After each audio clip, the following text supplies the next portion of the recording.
और मैंने कहना मैं तेरे नाल प्यार करदा वा, मैं तेरे नाल विआह कराना। मैं कहा मैं नहीं कराना हैगा, मेरा बंदा हैगा वा ना, मैं तेनू भी गोली मार देनी जे तू मेरी ना होई ते मैं ओनू भी मार देना, तेरे बंदे नू भी। कहंदा मैं तेनू कोई चीज दसदा वा ओहदे ना दे दे, ओहदे नाल कुछ भी नहीं होਊਗਾ, ਉਹ ਤੈਨੂੰ ਆਪੇ ਛੱਡ ਦੂਗਾ ਕਹਿੰਦਾ।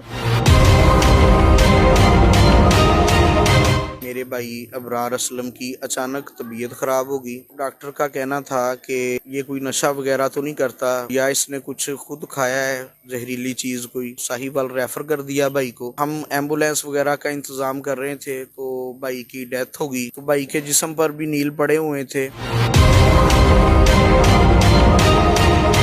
हमें अपनी भाभी पे शक था। भाई की मैयत पर वो बहुत नाटक कर रही थी। वो भाई का मोबाइल भी ना दे हमें, ना अपना दे।